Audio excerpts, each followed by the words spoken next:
What got me angry this year, and in the last couple of years, it's been to do with the babies, right? Because the amount of quasi-scientific bullshit that's peddled at new parents who don't know any better and are easily frightened is shocking about when the child should sleep or cry or eat or what you should play to it and what you should play with it. It's a horrendous industry. Even before the child is born. Right, now, my two young friends, hello, how are you, right?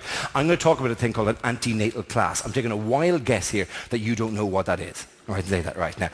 You have a vague idea? It's, you know, you've seen it, maybe seen the films where there's like a pregnant women, there's a circle of pregnant women and they're breathing, and that's the one. That's an antenatal class. The course, by the way, is also run by midwives. Now, midwives are fabulous people, do wonderful jobs, but some midwives are surprisingly political. Some midwives think they're in a turf war with doctors. In a don't let the doctors near you kind of a way, because some midwives seem to have mistaken doctors in their head for Sweeney Todd, the demon barber of Fleet Street.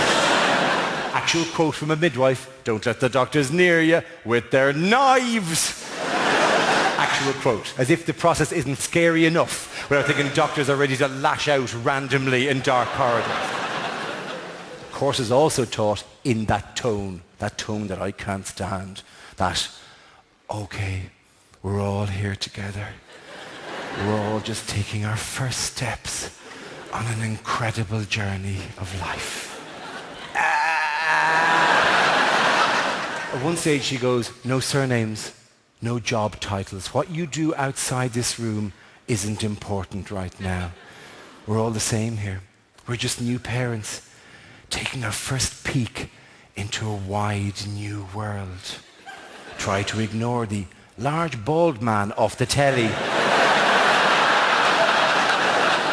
sitting in the corner of the room openly taking notes for use in a future routine. It was all I could do to keep sane. We had she would do things like she handed her a homeopathy kit, you know, for labor pains, and it came around to me and I went, oh, ingredients, water.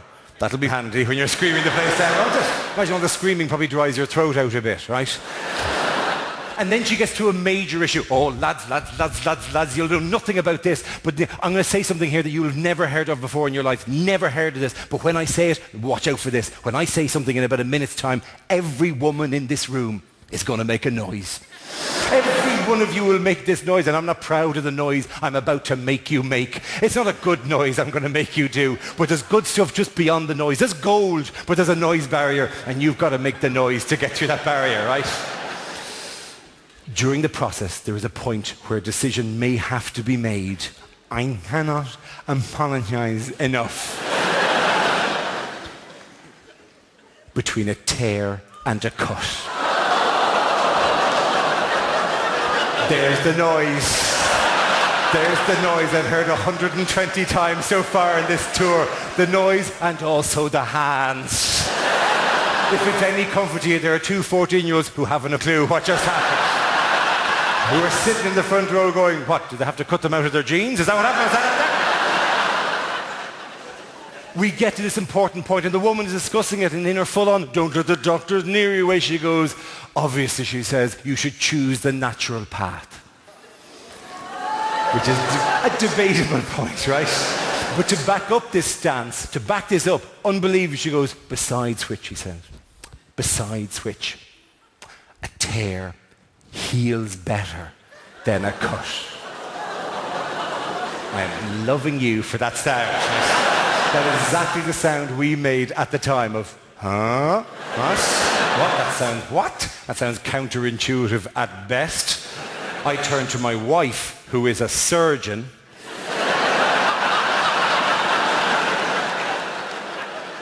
Although not allowed to say it, I said, really? And she goes, no, it fucking doesn't.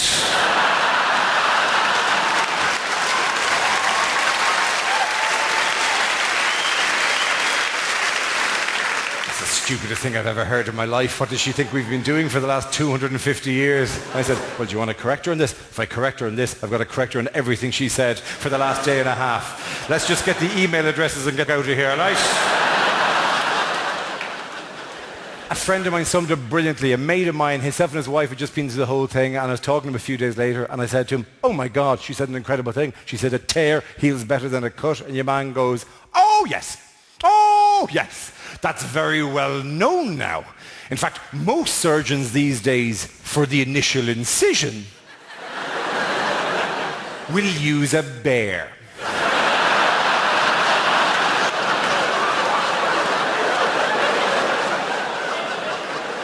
There's an image to get out of your heads. This. Dr. Bear to Theatre 3. Dr. Bear to Theatre 3. Rah! Rah!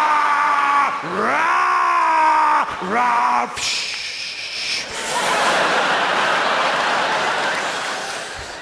What are we doing today? Appendectomy. Stand back. Goodbye. Rah!